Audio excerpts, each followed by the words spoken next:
céus. Nós vimos a primeira petição, santificado seja o teu nome. Hoje pela manhã, a segunda, venha o teu reino. E agora nós veremos a terceira petição, faça-se a tua vontade, assim na terra como no céu. E nós teremos a mesma estrutura, irmãos, que nós tivemos hoje pela manhã. Primeiro nós veremos o que está sendo tratado, depois o que nós reconhecemos quando pedimos isso, e por último, o que propriamente nós pedimos ao orarmos ao Senhor, faça-se a tua vontade, assim na terra como no céu. Por isso, irmãos, vamos ver primeiramente isso que Cristo está tratando, a vontade de Deus. Se ele diz, faça-se a tua vontade, a primeira pergunta que a gente tem que fazer é, o que é a vontade de Deus? Qual é a vontade de Deus para que eu diga, faça-se a tua vontade nesses termos? Queridos, quando nós olhamos para a Escritura Sagrada, nós vemos dois tipos de vontade de Deus. Veja, tipo é maneira de fala, não é que são vontades distintas, conflitantes, mas são duas categorias que a Escritura chama de vontade de Deus. E essas categorias, embora a Escritura não diga dessa forma, nós organizamos didaticamente para entendermos a revelação de Deus. A primeira categoria, ou dois tipos, se assim nós podemos dizer, é a vontade decretiva de Deus. Essa vontade, irmãos, é insondável. Ninguém, nem anjos, nem homens, podem conhecê-la. Apenas Deus a conhece.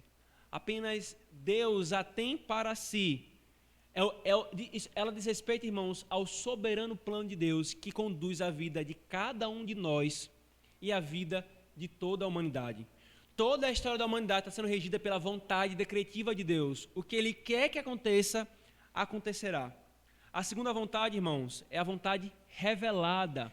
Então veja, primeiro a vontade decretiva ou oculta de Deus e depois a vontade revelada de Deus. Essa vontade, irmãos, ela é exposta, ela é dada aos homens a fim de que eles ouçam-na, creiam-na e vivam ela. E especialmente ela é dada para a igreja do Senhor Jesus, para ser seguida como um referencial moral. Ou seja, irmãos, enquanto na vontade decretiva Deus conduz tudo por sua vontade soberana, operando até mesmo pelas ações pecaminosas dos homens, mesmo que ele não tenha envolvimento moral, ele decretou que isso aconteceria, é a sua vontade decretada. Na vontade revelada, Deus declara abertamente a sua vontade moral, o que os homens devem fazer. A vontade decretiva não é o padrão moral dos homens. A vontade decretiva, ela apenas conduz a história naquilo que Deus quer, para que chegue ao seu fim, em cada peculiaridade, na relação das ações dos homens e das criaturas. Nada sai do seu soberano poder. Mas a vontade revelada, Deus dá a conhecer e ordena que os homens obedeçam à sua vontade revelada. Vamos ver então, irmãos, alguns textos na Escritura que nos mostram essa distinção entre vontade revelada e vontade oculta. Por favor, Deuteronômio 29, um texto conhecidíssimo. Deuteronômio 29.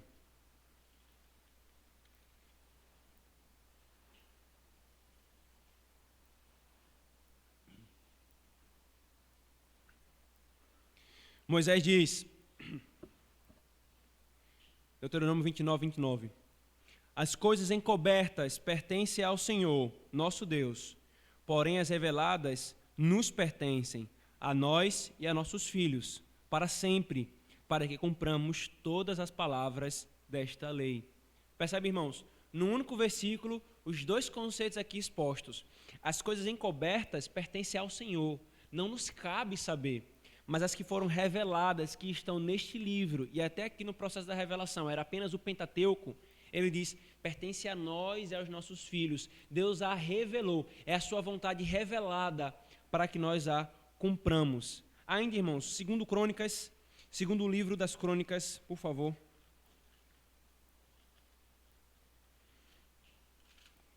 Capítulo 22, versículo 7.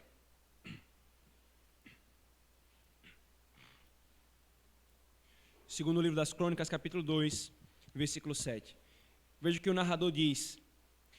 Foi da vontade de Deus que Acasias, para sua ruína, fosse visitar Jorão, porque vindo ele, saiu com Jorão para encontrar-se com Jeú, filho de Ninsi, a quem o Senhor tinha ungido para desarraigar a casa de Acabe.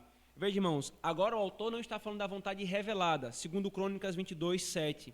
Mas o autor está falando da vontade oculta. Deus não havia moralmente revelado isso. Ele havia, na sua vontade soberana, regido, conduzido Acasias, um rei perverso, para ser morto por Jeú, a quem Deus havia ungido para fazer isso. Então o autor começa: foi da vontade de Deus que conduzisse ele até ali para que ele fosse morto como o juízo do Senhor. Salmo, por favor, Salmo 143, versículo 10. Salmo 143, versículo 10. Então veja, o texto que nós acabamos de ler, a vontade oculta. Agora veja esse, Salmo 143, versículo 10. Ensina-me a fazer a tua vontade, pois tu és o meu Deus. Guia-me o teu bom espírito por terreno plano. Ensina-me a fazer a tua vontade. O contexto de ensinar, nós vemos no versículo 8. Faz-me ouvir pela manhã a tua graça, pois em ti confio. Mostra-me os caminhos por onde devo andar, porque a ti elevo minha alma. Ele está falando: Senhor, ensina-me a tua vontade. Ensina-me o padrão pelo qual devo conduzir a minha vida. Ensina-me a tua vontade moral, a tua vontade revelada. Ainda, irmãos, Esdras, por favor, Esdras.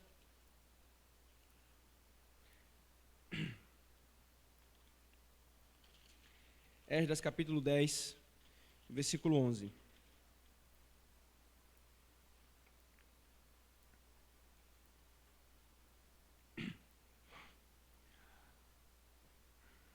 Agora, pois, diz Esdras, fazei confissão ao Senhor, Deus de vossos pais, e fazei o que é do seu agrado. Separai-vos dos povos de outras terras e das mulheres estrangeiras. Outras versões colocam: fazei a vontade de Deus, fazei o que é do seu agrado. Ele está tratando do casamento de julgo desigual. Deus havia ordenado que os israelitas não se casassem com mulheres ou homens de outras nações. Então, fazei o que é ordenado, fazei o que é do seu agrado. Ainda, irmãos, Marcos, capítulo, por favor, Marcos, capítulo 3. Vamos para o Novo Testamento agora. Então, vontade revelada é o que nós acabamos de ver. Marcos, capítulo 3, versículo 35. O Senhor Jesus fala: portanto, qualquer que fizer a vontade de Deus, esse é meu irmão, irmã e mãe. Que vontade de Deus Cristo está se referindo? A vontade revelada. Aqueles que fazem a vontade revelada de Deus, esses é que são seu irmão, sua irmã e mãe. Ainda, irmãos, Romanos, por favor. Romanos, capítulo 2, versículo 18.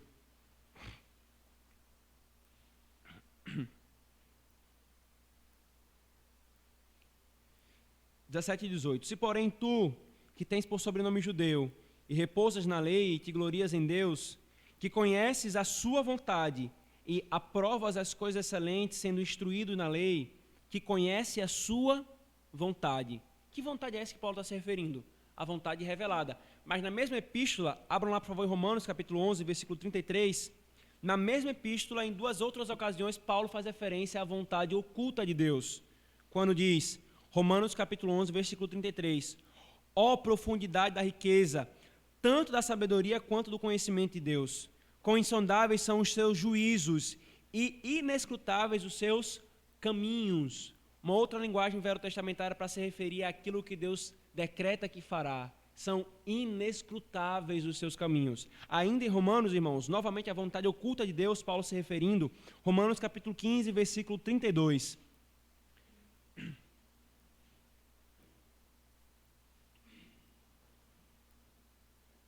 Romanos capítulo 15, versículo 32. A fim de que, ao visitar-vos pela vontade de Deus, chegue à vossa presença com alegria e possa recrear-me convosco.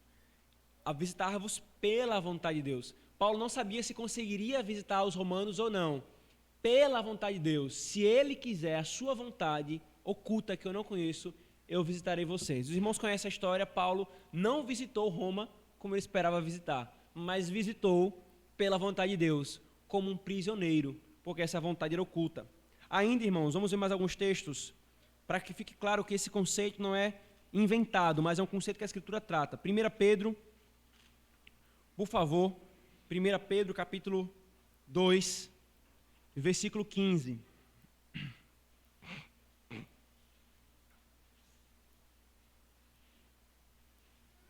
1 Pedro capítulo 2, versículo 15.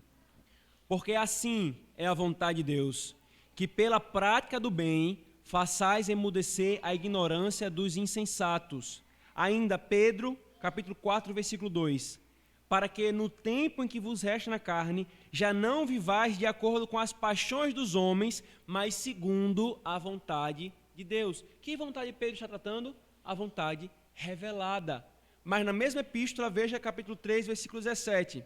Pedro diz: porque se for da vontade de Deus, é melhor que sofrais por praticardes o que é bom, do que por praticardes o mal. Se for da vontade de Deus, ou seja, não quer dizer que todo crente sofrerá na carne por causa do evangelho.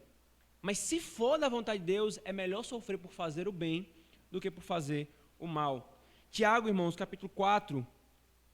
Tiago, capítulo 4, volte uma epístola, versículo 15. Novamente a vontade oculta. Em vez disso, deveis dizer: se o Senhor quiser, não só viveremos, como também faremos isto ou aquilo. E novamente, irmãos, 1 João capítulo 2, versículo 17, que diz: ora, o mundo passa, bem como a sua concupiscência. Aquele, porém, que faz a vontade de Deus, permanece eternamente. E o capítulo 5, versículo 14. Esta é a confiança que temos para com Ele, que se pedimos alguma coisa segundo a sua vontade, Ele nos ouve. João está falando nos dois textos da vontade revelada de Deus. Esse é o parâmetro para nós vivermos. Esse é o parâmetro para nós orarmos. Não a vontade oculta, irmãos. Por isso, queridos, quando somos chamados a vivermos de conformidade com a vontade de Deus, nós somos chamados a vivermos de conformidade com a vontade revelada de Deus. Viver, irmãos, na vontade de Deus é viver conforme o que Ele revelou, é viver guiado pela palavra, pela correta interpretação da palavra aplicada na vida. Não é ficar sondando os desígnios de Deus, fazendo testes, sabe? A pessoa fala assim: eu quero saber qual é a vontade de Deus para a minha vida. O que a pessoa está querendo? Ela está querendo sondar os desígnios de Deus. Mas Deus não nos deu a conhecer os seus desígnios.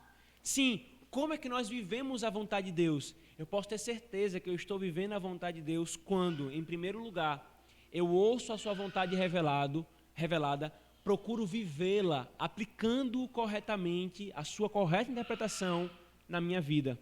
Por isso, irmãos, quando Cristo nos ensina a orarmos para que seja feita a vontade de Deus, é para que a vontade revelada de Deus seja executada e nos conformemos a ela e nos submetamos ao seu governo providente. E sabe qual é o referencial, irmãos? Qual é o referencial de qualificação dessa execução dessa vontade? O Senhor fala: assim na terra como no céu. O que é isso que o Senhor está dizendo? Ora, que a vontade revelada de Deus, que as suas ordens sejam cumpridas, assim na terra como no céu. Isso quer dizer, irmãos, que assim como os anjos cumprem rapidamente, zelosamente e santamente a vontade de Deus, assim também nós devemos cumprir. E então nós nos submetemos à vontade de Deus revelada e à vontade de Deus da sua providência. Como Ele conduz a nossa vida, em tudo aquilo que Ele faz na nossa vida, nós somos chamados a nos submetermos à sua vontade providente. Um coração submisso que diz: seja feita a tua vontade, assim na terra como no céu, é um coração que compreende o seu papel de criatura e filho de Deus. Os anjos, irmãos, estão em prontidão para obedecer a Deus e cumprem rápida, fiel e zelosamente a sua palavra. Abram, por favor, um Salmo 130, versículo 20.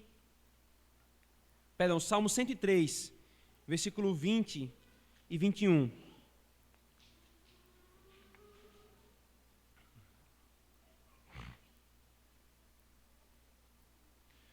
Bendizei ao Senhor todos os seus anjos, valorosos em poder, que executais as suas ordens e lhe obedeceis a palavra. Bendizei ao Senhor todos os seus exércitos, vós, ministros seus, que fazei a sua vontade. Quando Cristo diz, seja feita a tua vontade, assim como é feito no céu, seja feita na terra, assim como os anjos foram colocados pelo Senhor, e isso é da natureza dos anjos, irmãos, eles foram feitos para isso, eles são santos por natureza, então ele executa a vontade de Deus rápida, zelosamente, fielmente. Então esse é o referencial que Cristo fala na oração, assim como é feita a tua vontade nos céus, seja feita na terra.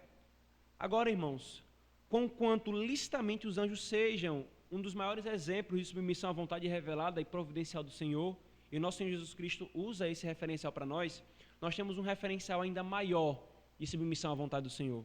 Abram, por favor, João, capítulo 4, ou acompanhe a leitura.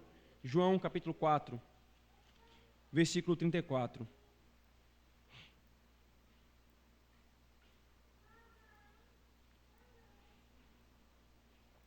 João, capítulo 4, versículo 34, que diz: Disse-lhes Jesus, a minha comida consiste em fazer a vontade daquele que me enviou e realizar a sua obra. Ainda, João capítulo 6, versículo 38, o Senhor novamente diz, porque eu desci do céu, não para fazer a minha própria vontade, e sim a vontade daquele que me enviou. Irmãos, por que Cristo fala isso? Fala assim, mas Cristo não é Deus? Por que ele fala assim, eu não vim fazer a minha vontade, mas a vontade daquele que me enviou? Há algum conflito entre a vontade do Pai e a vontade do Filho? Não, irmãos. Mas Cristo fala isso aqui na condição de Messias, na condição de Deus encarnado, o homem que perfeitamente se submete à vontade de Deus, à vontade revelada dele, porque Deus havia revelado no Antigo Testamento que o Messias cumpriria toda a obra de redenção. E então ele diz, a minha comida e a minha bebida é fazer a vontade de Deus. Irmãos, se nós queremos aprender a fazer a vontade de Deus, nós devemos olhar para Cristo. Cristo, ele submeteu a palavra de Deus, moralmente falando. Cristo, ele se submeteu à providência do Senhor. Enquanto ele estava angustiado até a morte, suava sangue, ele dizia, Senhor, passa de mim esse cálice, mas que seja feita a tua vontade. Como o cordeiro mudo, abaixou a cabeça para a boa providência do Senhor. Faça-se a tua vontade, assim na terra como no céu. Quando nós oramos isso, irmãos, oramos para que Deus faça com que o céu esteja na terra, para que nós, a terra, seja cada vez mais um céu de obediência, isto é, que os santos possam se tornar cada vez mais parecidos com os anjos, zelosos no cumprimento da vontade de Deus. Oramos também, irmãos, para que sejamos governados por Ele em tudo. Mas o que adianta, irmãos, nós orarmos, seja feita a tua vontade, se nós não queremos nos submeter à sua vontade? Quantas vezes, irmãos, a palavra é clara com relação a coisas na nossa vida, e nós insistimos em caminhar contrário à vontade revelada do Senhor. Como é que nós podemos abrir a boca e dizer, Senhor, seja feita a tua vontade, assim na terra como no céu, quando o nosso coração é lerdo e tardio para obedecer à vontade do Senhor? É aquilo que está claro diante de nós. O caminho, irmãos, não é não orar.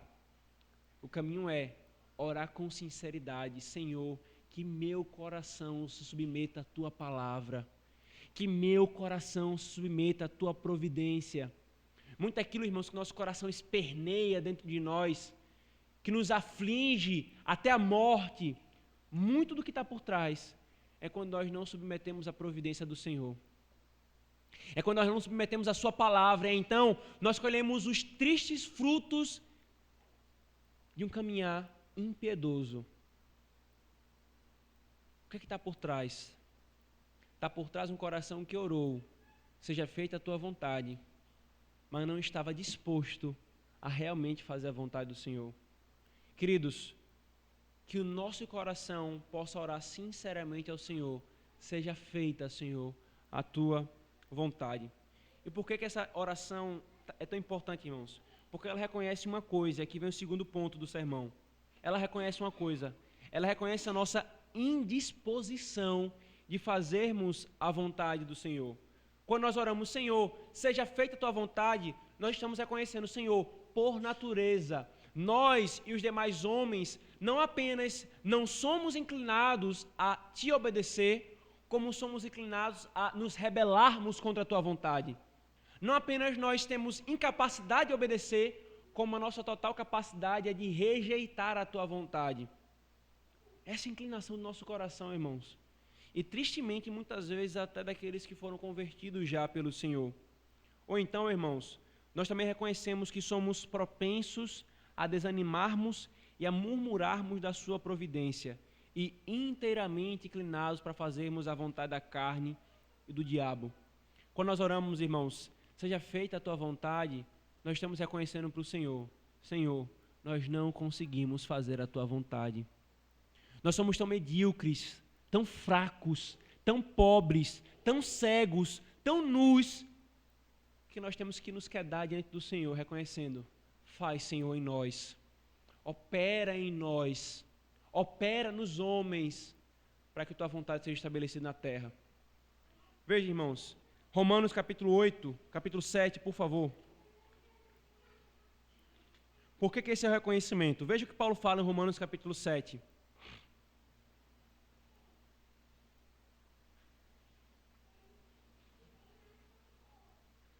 Romanos capítulo 7, versículo 18. Porque eu sei que em mim, isto é, na minha carne, não habita bem nenhum, pois o querer o bem está em mim, não porém o efetuá-lo. E ainda em Romanos capítulo 8, versículos 6 e 7. Porque o pendor da carne dá para a morte, mas o do espírito para a vida e paz. Por isso, o pendor da carne é inimizade contra Deus, pois não está sujeito à lei de Deus, nem mesmo pode estar. E outros textos falam isso, irmão. Jó 21:14, 1 Coríntios 2:14. Quando nós oramos, Senhor, faça-se a tua vontade, nós estamos reconhecendo, nós somos inteiramente incapazes e indispostos de fazer a tua vontade, Senhor. Propensos, na verdade, a nos rebelarmos contra a tua palavra. E ainda, irmãos, nós somos inclinados a nos desanimarmos e murmurarmos contra a providência do Senhor. Então, quando oramos, Senhor, seja feita a tua vontade, é também, Senhor, que nosso coração esteja submisso à tua providência. Quando o Senhor conduzir as coisas na minha vida, que eu, como um filho obediente, silencie-me, espere no Senhor e seja conduzido pelo Senhor na tua providência. Não como uma criança mimada que esperneia e não submete a tua providência. Não como alguém que acha que poderia fazer melhor se estivesse no trono de Deus. No final, irmãos, toda murmuração que se rebela contra a vontade providencial do Senhor está dizendo para o Senhor, Senhor, se eu estivesse no teu trono, eu faria melhor. Se eu fosse Deus, Senhor. Se eu fosse o Senhor. Além de uma raiz de ingratidão, irmãos. Basta olhar, por favor, abram Êxodo. Basta fazer uma triste constatação do que o povo de Israel, que acabara de ser libertado do Senhor, fazia. Irmãos, desde que o Senhor levantou Moisés e Arão para serem tipos de libertação do povo, o povo murmurava do Senhor. Quando o Senhor levantou Moisés e falou com Faraó, e Faraó dobrou a carga, o que o povo fez? O povo murmurou contra o Senhor. E então, Deus liberta o povo. Capítulo 16 de Êxodo, por favor. Êxodo capítulo 16. Ou melhor, capítulo 15, versículo 24. O povo acabou de ver o Senhor abrindo o mar vermelho, destruindo todos os seus inimigos. O que é que esse povo faz? E o povo murmurou contra Moisés, dizendo, que havemos de beber. Capítulo 16, versículo 2. Toda a congregação dos filhos de Israel murmurou contra Moisés e Arão no deserto. Capítulo 16, versículo 8, no finalzinho do versículo. As vossas murmurações não são contra nós, e sim contra o Senhor. Capítulo 17, versículo 3. Tendo aí o povo sede, murmurou contra Moisés e disse, por que nos fizeste subir do Egito? Irmãos, e a narrativa de murmurações continua. nem acabando de ver Deus libertando eles com poderosa mão, ele se submete à sua providência. Mas murmura, murmura, murmura. Irmãos, orar, seja feita a tua vontade, Senhor. É também pedir, Senhor, prepara o nosso coração, prepara o meu coração para me submeter à tua vontade. E se Deus tirar minha esposa, eu estou preparado para isso? E se Deus tirar meu esposo, eu estou preparado para isso? E se Deus tirar meu filho, minha filha? E se Deus tirar meu emprego? E se Deus tirar meus pais? E se Deus tirar minha saúde? E se Deus tirar? E se Deus tirar? E se Deus não me dá? E se Deus não me dá? Como é que meu coração vai estar? Orar, irmãos, seja feita a tua vontade, é preparar-se para submeter também à vontade providencial do Senhor. É desejar obedecer a sua palavra, a vontade revelada, é desejar se submeter à providência do Senhor.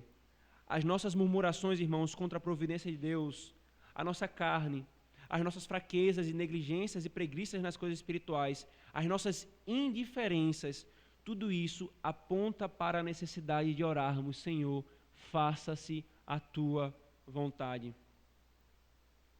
Queridos, essas coisas têm nos levado a orar, ou temos nos entregado a elas, quer de maneira impiedosa, quando nós nos deleitamos nela, quer num temor pecaminoso, quando nós nos paralisamos diante delas, ou nós temos clamado ao Senhor, faça-se a tua vontade. Irmãos, é um espírito de submissão que prevalece para cumprir a vontade revelada do Senhor e submeter a sua vontade providencial.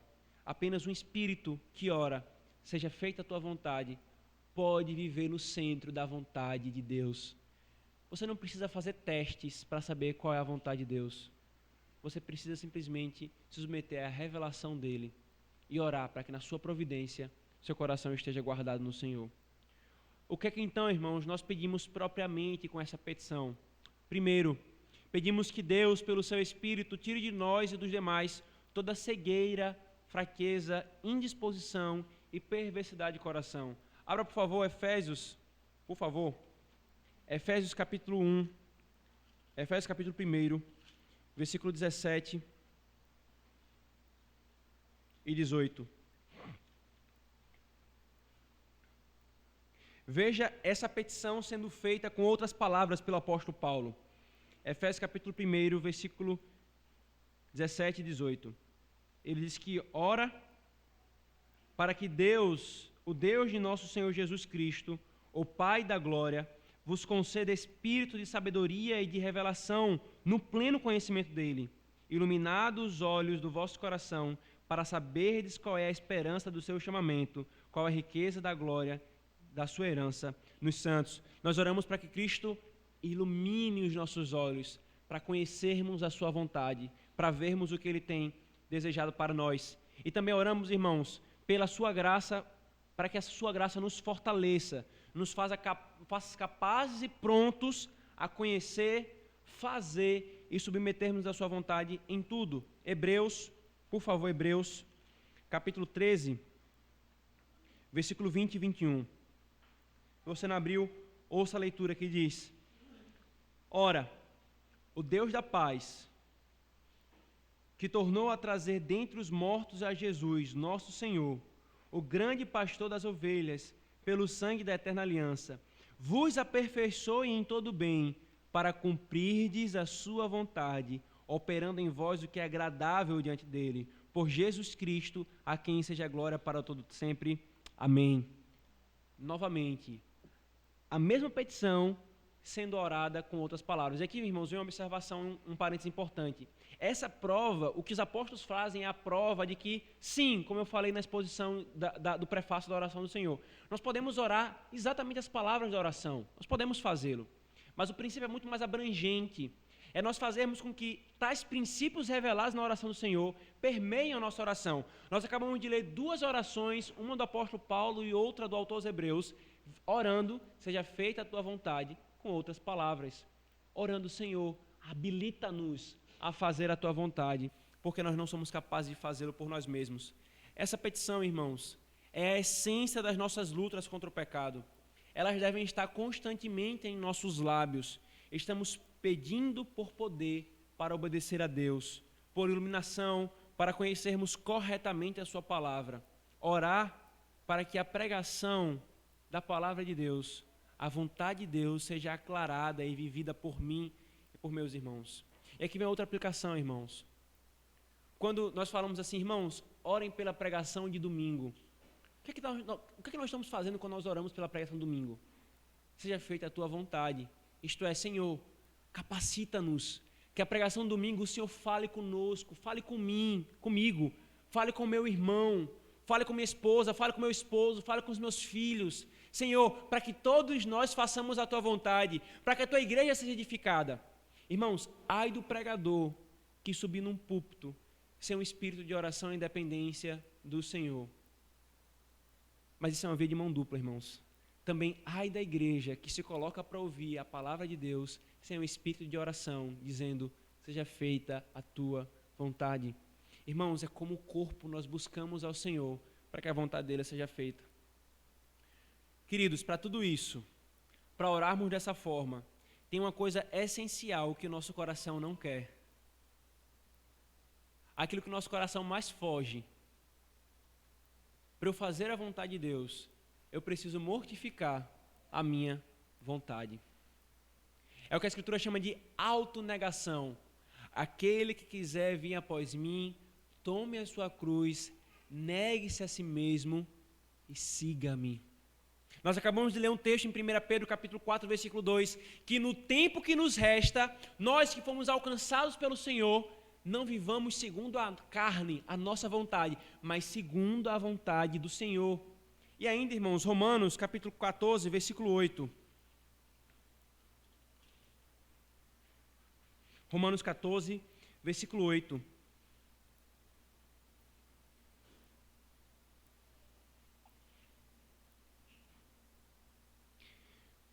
Paulo diz, versículo 7 e 8. Porque nenhum de nós vive para si mesmo, nem morre para si mesmo. Porque se vivemos, para o Senhor vivemos. Se morremos, para o Senhor morremos. Quer, pois, vivamos ou morramos, somos do Senhor. Porque Cristo morreu por todos nós, para que a vida com a qual nós vivamos nesse corpo, não vivamos mais para nós mesmos, mas para agradar aquele que nos salvou. Irmãos, não é à toa que Calvino falou nas suas Institutas. Sabe qual é o resumo da vida cristã? Autonegação. Enquanto o mundo diz, satisfaça a sua carne, seja você mesmo, siga o seu coração, viva o que você quer, o que lhe dá na telha. Cristo fala, negue-se a si mesmo. É apenas assim, irmãos, que nós realmente estaremos orando a Deus, seja feita a tua vontade de maneira sincera, é negando a nossa carne. O nosso coração, irmãos, quer o contrário da palavra de Deus. Nós ainda temos esse velho homem lutando e guerreando dentro da nossa alma para conquistar um trono que não pertence a si mesmo. Mas nós não vamos caminhar na fé cristã, na vida cristã, devidamente, se nós não estivermos dispostos a mortificar a nossa carne. Irmão, dói. Dói. Mas apenas assim nós oraremos sinceramente, que a tua vontade seja feita conscientemente, por mim e pelos outros, não por nossa própria vontade ou a vontade da carne ou da mente, não a dos homens, mas a tua vontade. Oramos, irmãos, para aprendermos a amar as coisas que Ele ama e odiar as coisas que Ele odeia. Qual foi a última vez que você fez essa oração? Senhor, que eu ame aquilo que o Senhor ama e eu odeie aquilo que o Senhor odeia. Quando essa oração, irmãos, for respondida, mortificar o nosso velho homem não vai ser tão doloroso assim.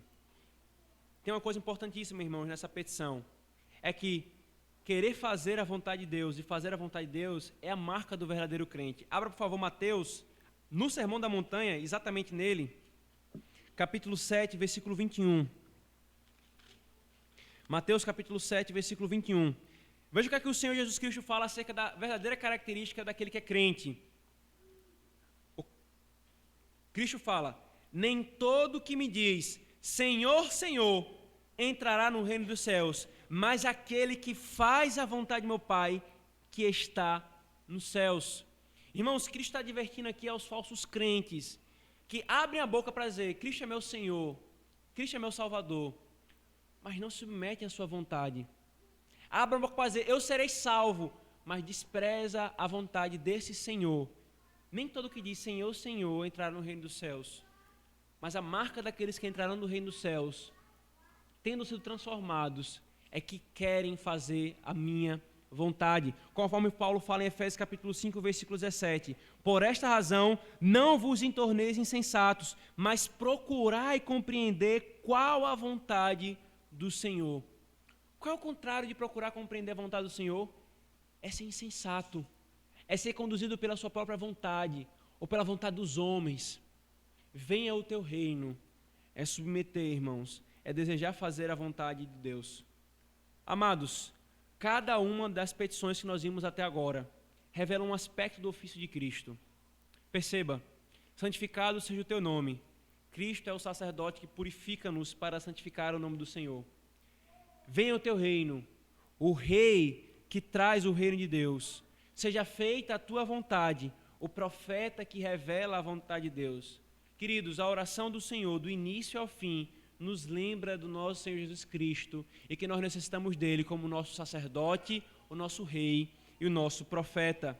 Ele é quem nos ensina a orar. Ele é o mediador das nossas orações. Ele é o profeta, rei, sacerdote, no tocante também à oração, que vive a interceder por nós, irmãos. As 3 primeiras petições que nós agora encerramos, o nome do Senhor, o reino do Senhor e a vontade do Senhor estão centradas em Deus e na sua glória, para nos lembrar que as nossas orações devem ser assim. Para nos lembrar, irmãos, que nós não existimos no mundo para sermos servidos pelo Senhor, mas para que as nossas vidas sirvam à glória do Senhor. Santificado seja o teu nome, venha o teu reino, faça-se a tua vontade, assim na terra como no céu. Como temos lidado, irmãos, com a oração? A oração não é, irmãos, um iFood. A oração é um relacionamento com o Senhor para a glorificação do seu nome, queridos. Aqueles, irmãos, como disse Calvino, que não oram com esse sentimento e empenho de promover a glória de Deus, que o nome de Deus seja santificado, que o seu reino venha, que sua vontade seja feita, esses nem mesmo devem ser tidos entre os filhos de Deus e servos do Senhor. E como todas essas coisas lhes acontecerão a contragosto deles, né, desses homens, assim redundarão em confusão e em ruína. Calvino está dizendo, a marca do povo de Deus é buscar a glória do Senhor, o seu nome santificado, o seu reino chegado e a sua vontade feita. Que o Senhor nos capacite, irmãos, para fazermos a sua vontade, assim na terra como no céu. Oremos.